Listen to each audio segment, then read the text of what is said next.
तेणु मारिबा लोक को कोटि कोटि आत्मा पुण्यात्मा वैकुंठर बसी कल्याण करिवे कल्याण उपयोग कर जी मारी से भी वैकुंठ को जीव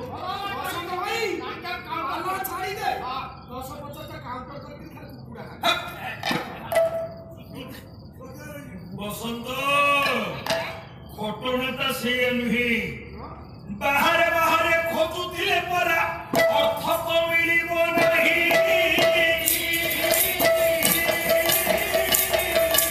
अरण्य बसिबा सारा हेबा सिना सार्थक हबनी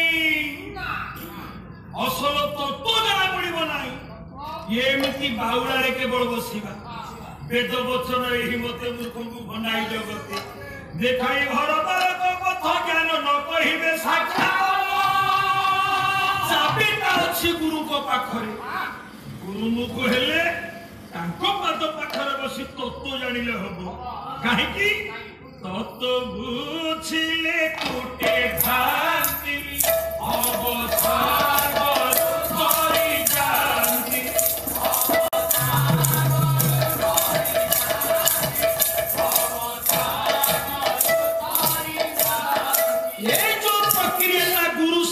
परंपरा तत्व आलोचना हुई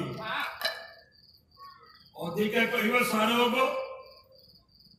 कौन बाबा हुई कहबी आपण मैंने जानी आपण गाँव सी केते गुरु होते शिष्य पर शिष्य मान भी केते तत्व आलोचना कर परंपराटा से 56 कोटी जीव भितर स्वेद जो हूँ अंडा जो हूँ उद्भिज हूँ जते गायक आउ को जगह गुरु शिष्य परंपरा अच्छी कि ये माछो कईच बारहा जते जंतु रही ताकर किसी गुरु शिष्य भाव अच्छी कि केवल प्राणी होची श्रेष्ठ प्राणी मनीष जहा भितर ये परंपरा गुरु शिष्य विभाव अच्छी केवल जिज्ञासु मनुष्य तत्व बुझी भ्रांति तुटे गुरुचरण सेवा करी गुरु ग्रहण करी नरकर निस्तार पाइबा पे बातरे तेणु जेते शरीर 84 लक्ष जोरी भ्रमण कला दुर्लभ नर कलेवर पाइले ये गुरुमुख तत्व ग्रहण करी गुरु तत्व को ग्रहण कर वैकुंठ प्राप्ति होबार अधिकार केवल मनुष्यर अछि भागवत कहिनाती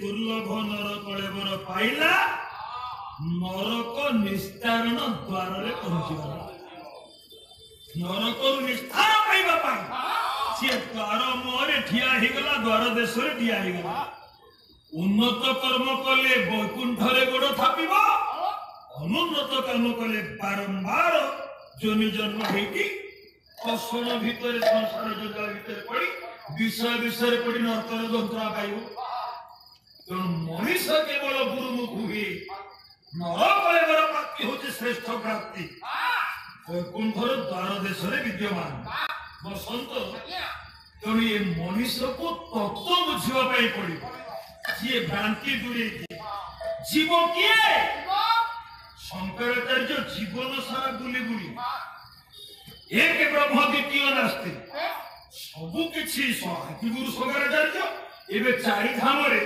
4 जन प्रतिनिधि शंकराचार्य अछंती आम श्रेष्ठ धाम पुरी धाम रे एबे जी अछंती निश्चलानंद सरस्वती नागण आम शंकराचार्य गोवर्धन पीठर 4 धाम रे 4 जन ये शंकर ताकर शेष निर्यास गोटी कथा कहि ए स्वकार घेरा पवाख्यामि जगत्ता ग्रंथ पति भीरे ब्रह्मण सत्य जगत मिथ्या जीवनी ब्रह्मैव महापुरुष।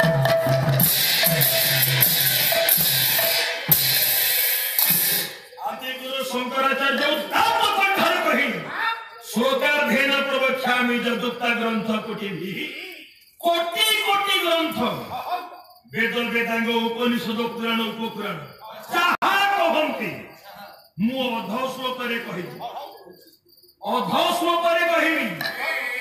कौन से अधा श्लोक दी धाड़ी रे गोटे श्लोक दी चरण रे ऊपर चरणटा कहिले मु कहिबी तेणु अधा चरणटा शेष धाड़ी कहले ब्रह्मण सत्य जगन मिथ्या ये जगत सारा होची मिछ मिछ माया संसार केही नुहे जहा कहूचे मिछ जहा करूचे मिछ जहा सुनुचे मिछ सबु किछि मिछ ए मिछ माया संसार एकादश स्कंध भागवतर कहि नाहंती लीला पुरुषोत्तम भगवान कृष्ण उद्धव को हेले उद्धव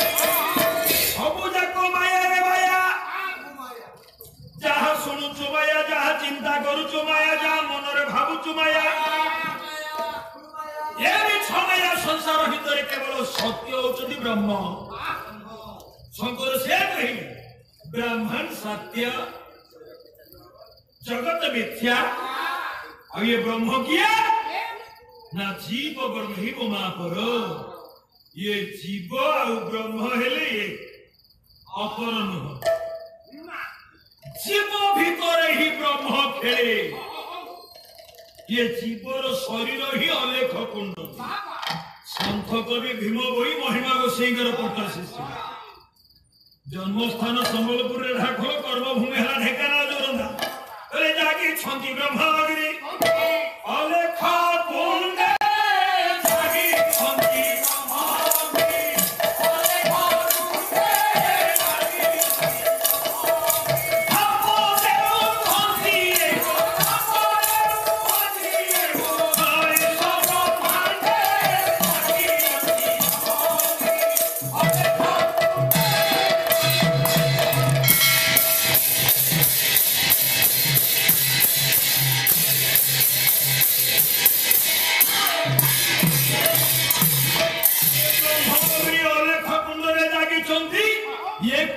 ब्रह्मांड धाप दौरान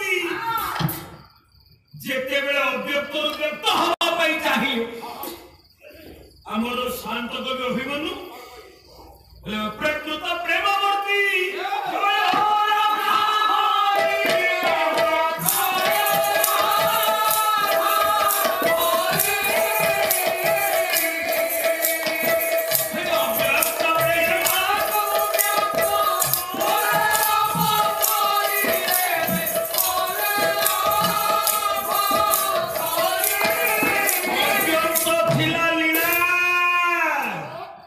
व्यक्त करने राधा हरि साकार रूप धारण कले कहीं नादी नादी निर्गुण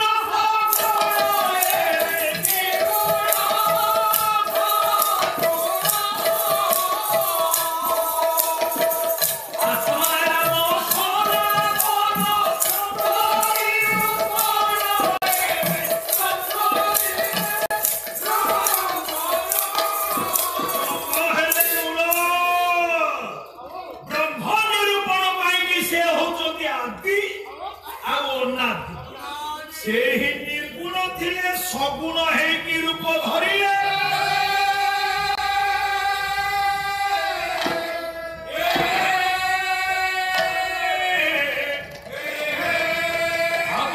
क्षिति रे जेते गुड़िए कार्य हुए तार कारण हो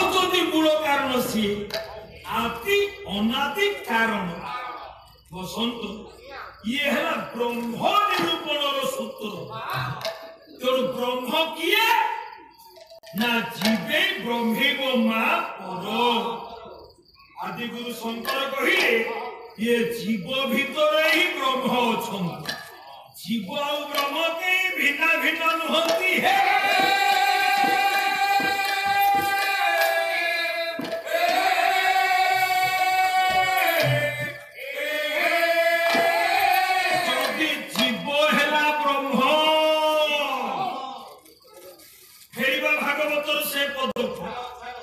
जीव मारिण वंश खाई से जीव वैकुंठे आज्ञा आपण तो बहुत तत्व कहते ये तो व्यवसायिक निदा बुद्धि पाला वाला कथा महाराणा भाई केते जगह रे केते मुनि ऋषि केते बाबाजी केते गुरु को ठारू से तत्व प्राप्ति हेछि कथाटा गुडी के सुस्थ मन रे बुझिबा जीव जदि ब्रह्म मारिण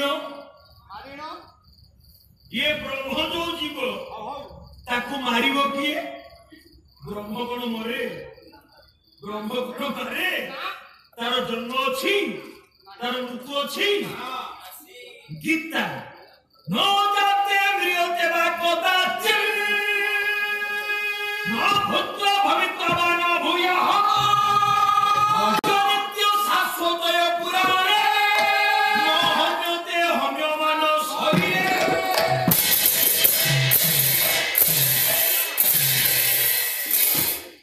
शरीर हानि हो जाए काटी हो जाए मरी जाए कि जी जाए शरीर भीतर थिबा शरीर देह भीतर थिबा देही शिव भीतर जो जीव से तो स्वयं ब्रह्म ना हानि हबो ना काटी हबो न जाते कदाचित न मृत्यु से जन्म दिए ना इमा केबे हेले मरे ना तापाई तो केते प्रकार वर्णना कले नयन सिंहजी शस्त्राणी इत्यादि इत्यादि बसंत जदि ब्रह्म मरंती नाही ताहले जीव जदि हेले ब्रह्म पुणी मारिण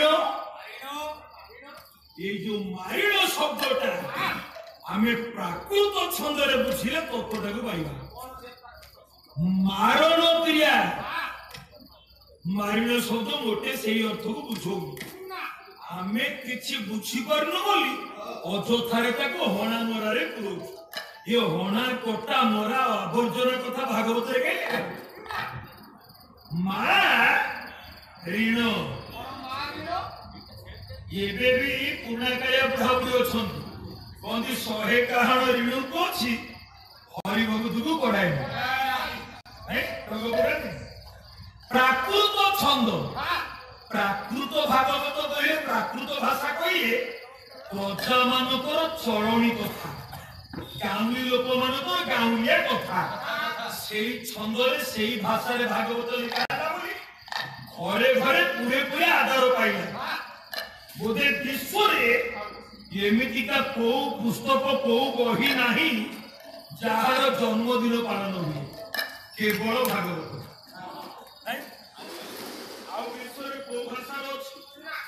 ना इंग्रजी ना हिंदी ना तेलुगु ना को भाषा केवल गोटे शास्त्र जार जन्मदिन आमे पालन करू से हेले स्वयं भागवत बसंत तो एमितिका परम शास्त्र कहीं समस्त मरम छुईला भागवत पोथी की बा भागवत बही की आमे जीवंत ठाकुर बोली पूजा जदि कोठी गालु मालु के पेलिला गुरु कथा कहिला छुईलु भागवत पोथी भागवत टुंगी रे कळे बिना छाइला केही साहस करनथिए भगवान विष्णु को स्वरूप भागवत को छुई बिच कि भागवत टुंगीर पवित्र चपड़ा रे बसी बिच बोली गाँ रे जेते झगड़ा होतिला कोठी थाना द्वार कोठी ये कोर्ट कचेरी थिला सबु सेही भागवत टुंगी रे विनाश होता एमेतिका जे परम शास्त्र भागवत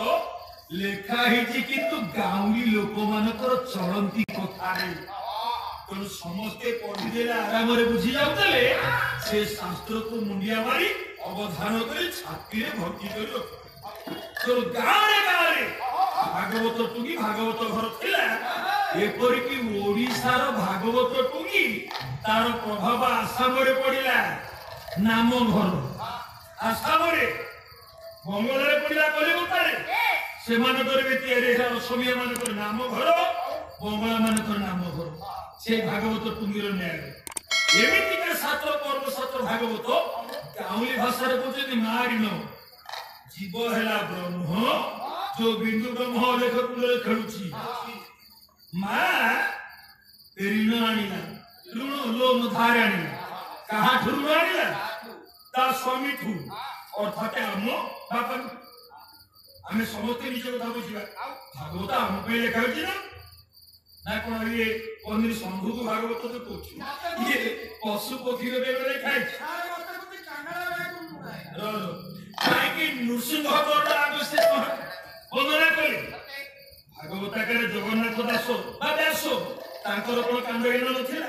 ସେ କଣ ଜାଣିଛନ୍ତି ଆଦି ଅବତାର ମାଛ, ତାପରେ କହୁଛୁ, ତାପରେ ବାଧା, ଚତୁର୍ଥ ଅବତାର ନରସିଂହ। କାହିଁକି କହିଲେ ନମୟ ନୃସିଂହ ଚରଣ? କିଏ କେତେ ପ୍ରକାର ଦ୍ୱାରିକା ଦାସ ନମୟୀ ନୃସିଂହ 9 ଅକ୍ଷରରେ 9ଟା ଅର୍ଥ କରିଥିଲେ। ବେକାର ଭିଡ଼ ଉତ୍ତର କଥା। ଅସଲ କଥା ହେଲା ପରମ ଶାସ୍ତ୍ର ଭାଗବତ ଏଇ ନର୍କର ନିସ୍ତାରଣ ଦ୍ୱାରରେ ପଡିଥିବା ଦୁର୍ଲଭ ମଣିଷ ପାଇଁ ତିଆରି ହେଇଛି, ନର ମାନଙ୍କ ପାଇଁ। ଆଉ ନର ଅବତାର ହଉଛନ୍ତି ପ୍ରଥମ ନରସିଂହ। ସେଥିରେ ନର ପଣିଆ ଅଛି, ପଶୁ ସିଂହ ପଣିଆ ଅଛି। ଅଧେ ନର ଅଧେ ସିଂହ। ତେଣୁ ନର ଅବତାରଟା ଯୋଉଠୁ ଆରମ୍ଭ ହେଲା, ନରଙ୍କ ପାଇଁ ନିସ୍ତାରଣ ପାଇଁ ତିଆରି ହେଇଥିବା ଭାଗବତ ତାଙ୍କରି ପାଦ ବନ୍ଦନାରୁ ଆରମ୍ଭ ହେଲା। ଆଉ ସେ ମାଛ କହୁଛ ବାଧା କାହିଁ ବନ୍ଦନା କରେ? ଏଇଟା ସମ୍ପୂର୍ଣ୍ଣ ତାତ୍ତ୍ୱିକ ଭିତ୍ତିକ କଥା।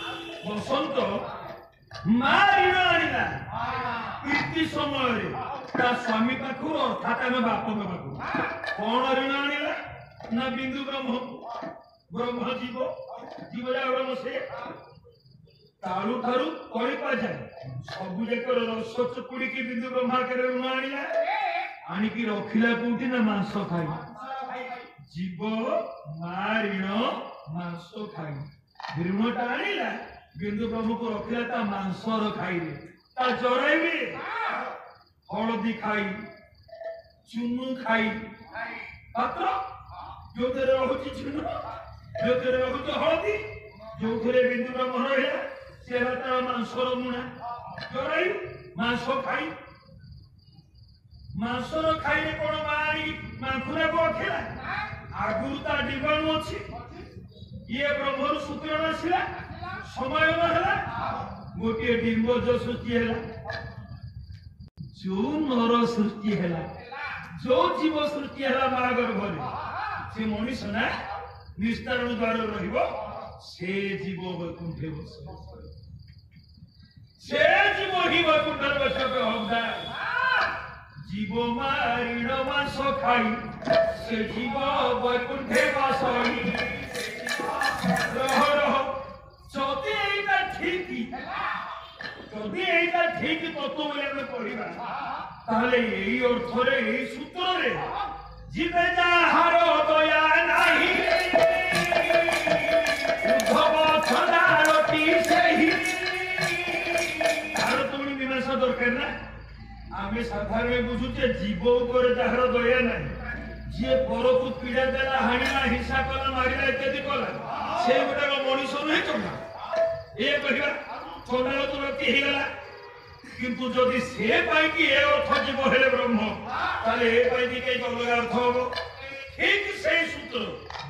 ଜୀବେ ଯାହାର ଦୟା ନାହିଁ, ଯୋଉ ମଣିଷଟାର ଇଏ ଜୀବ ଉପରେ ଦୟା ନାହିଁ। জীব কহে কিଏ না ব্রহ্ম, যে ব্রহ্ম কিন্তু খেলুছি তা শরীরে, তা উপরে যাহার দয়া নাই। আরে উদ্ধব সেই গোটাক সংসারের চণ্ডাল। কাহিকি না এই যে জীব, এই যে ব্রহ্ম, আকু কেবল বদ্ধ করা যায়, হত্যা করা যায় বা খরচ করা যায় যজ্ঞ কুণ্ডতে। अग्नि थिला बेले अर्थात ऋतु मतरे नहेले जदि सुखिला कुंडटारे पाउंसरे घिओ ढालिला ताकू देवता प्राप्ति हेबे नष्ट हे जीवो केवल भागवत कहिए किरी संगम ऋतु मते केवल पुत्र जन्मार्थे सेटा को समय ऋतुमत समय कौन सी ना सेटा ही यज्ञ समय ये बाहर कुंड रे सुखिला काठ आंब काठ पके घिओ आहुति दवा यज्ञ नुहे केवल यज्ञ पशु बध अन्यथा पदवी प्रसाद ए बिंदु ब्रह्म रूपक से जीव को आहुति छल रे यज्ञ कुंड रे जिए ऋतु मते दान करिछि पुत्र जन्म अर्थे संतान सृष्टि अर्थे से ही वैकुंठ प्राप्ति हेछि पुण्य कर्म करिछि नहेले से संसार रे चंडाल परि हे जाइछे निर्मल भावरे जिए रीति नाही नियम नाही बेळ नाही काल नाही तिथि नाही बार नाही लग्न नाही बेहिसाब करी केवल शारीरिक आनंद पाइबा पाई चांतो बा क्षुधारी पालन करिया पाई नारी गमन करे अजोथारे ब्रह्म हत्या करे अजोथारे ब्रह्म बिंदु को नष्ट करे दया करे ना से ही चंडाल तो प्राप्ति ही मनुष्य कही परिबा नहीं तो जीवे जाहार दया